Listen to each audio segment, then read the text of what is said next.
a partir de este punto con el homicidio en estado de emoción violenta, que está previsto y regulado por el artículo 81, inciso primero, letra A, que dice: al que matare a otro, encontrándose en un estado de emoción violenta y que las circunstancias hicieran excusable. La emoción violenta es una conmoción psicológica que se destaca por su intensidad y se caracteriza por el arrebato, la obnubilación de la conciencia, la ofuscación y la agitación del ánimo.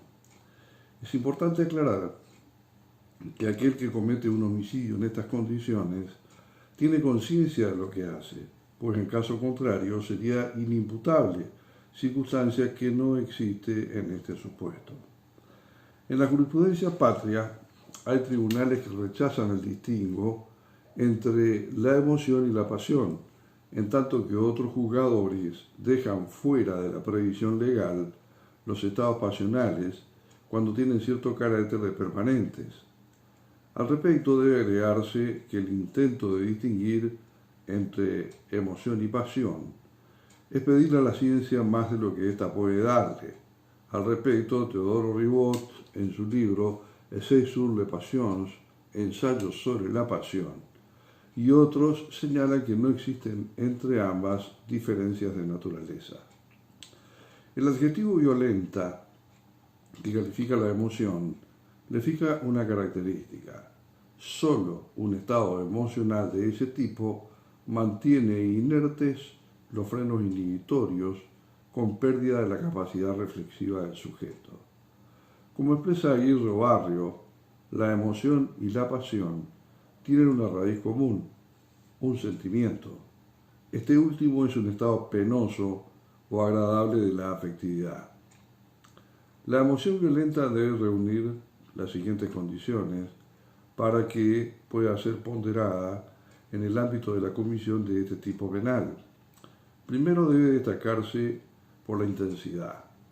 En segundo, se distingue por el arrebato, la ofuscación y la obnubilación de la conciencia.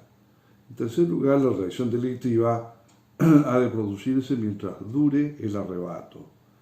Cuarto, la emoción no excusa el homicidio, sino las circunstancias que rodean el hecho, o sea, las mencionadas en el artículo 41, inciso segundo del Código Penal.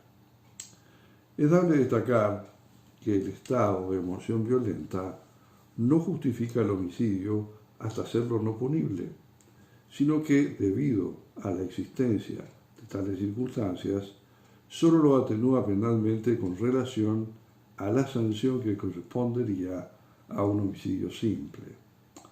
En todos los casos, la emoción debe ser violenta, entendiéndose por tal aquella que por su intensidad disminuya o debilite los frenos inhibitorios de la voluntad de un ser humano. Y entramos al análisis del sentimiento, y es otro de los componentes, ¿no es cierto?, que se debe tener en cuenta y valorar al momento de asumir la resolución de la situación de conflicto. Para hablar de emoción, debemos necesariamente recurrir al sentimiento. Las emociones y los sentimientos son funciones cerebrales que se desarrollan en el plano de la corteza cerebral.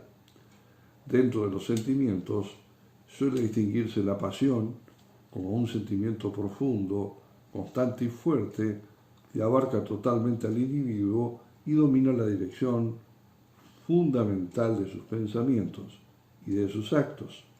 De aquel otro constituido por la emoción como el estado afectivo que produce una imprevista y violenta perturbación del ánimo, como la ira, el pánico, el miedo, la ansiedad, el espanto, la sorpresa, el placer erótico, el pudor y la vergüenza. En la emoción violenta se produce una agitación del ánimo caracterizada por una emoción orgánica consiguiente a impresiones de los sentidos, ideas o recuerdos desencadenados por una vivencia que tiene un correlato somático neurovegetativo. No se trata de justificar las proyecciones personales de una personalidad violenta, sino del dato objetivo de una modificación extraordinaria en lo emocional que disminuye ocasionalmente los frenos inhibitorios e interrumpe abruptamente dentro de un contexto de circunstancias excusables que debieran externas al sujeto de un modo que explica la atenuación de la respuesta penal, atento a la incidencia que ello tiene en la disminución del reproche del hecho. El sujeto activo, desde el punto de vista de la personalidad, no se requiere que el autor sea hiperemotivo, ya que esta atenuación no constituye un premio al irascible ni a quien se ofusca por nimiedades u ofensas que pueden ser consideradas como causa fútil, por ejemplo, discusiones intrascendentes, recriminaciones de cualquier índole, etc., ni ampara un simple estado de nerviosismo que puede tener el protagonista de una pelea, de un enojo o discusión, de la cual el sujeto activo debe haber sido ajeno o extraño a esta causa operativa de la emoción.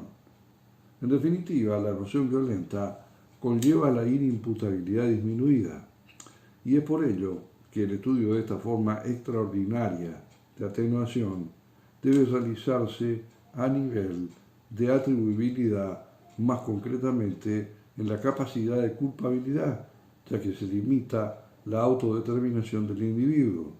Si uno quiere ampliar, puede abrevar, ¿no es cierto?, en la obra de Albero, el homicidio en estado de emoción violenta. El tiempo transcurrido. Se sostiene en líneas generales que para que pueda catalogarse un homicidio como pasional, ha de existir un periodo de tiempo que transcurre en forma inmediata entre ambos extremos de la relación, vale decir, entre el hecho desencadenante y el acto concreto del homicidio. Se dijo con todo acierto que el arrebato o la reacción pasional que caracteriza la emoción violenta debe coincidir con el acto delictuoso, es decir, debe presentarse como una consecuencia inmediata de su causa. Lo expuesto no descarta la posibilidad de que el sujeto haya sido asimilado durante el transcurso del tiempo distintas vivencias que hayan minado su espíritu en forma progresiva. El tiempo puede servir de parámetro para medir y establecer tales circunstancias, como por ejemplo el hecho de la fuga posterior.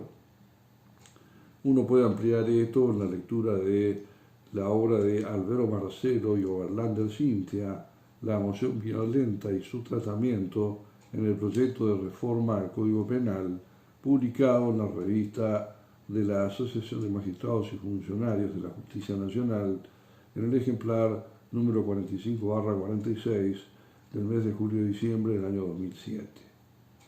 Pero habrá de estarse también a las particularidades de cada caso para poder acreditar la presencia de aquel elemento anímico que distingue a este delito atenuado de la forma básica.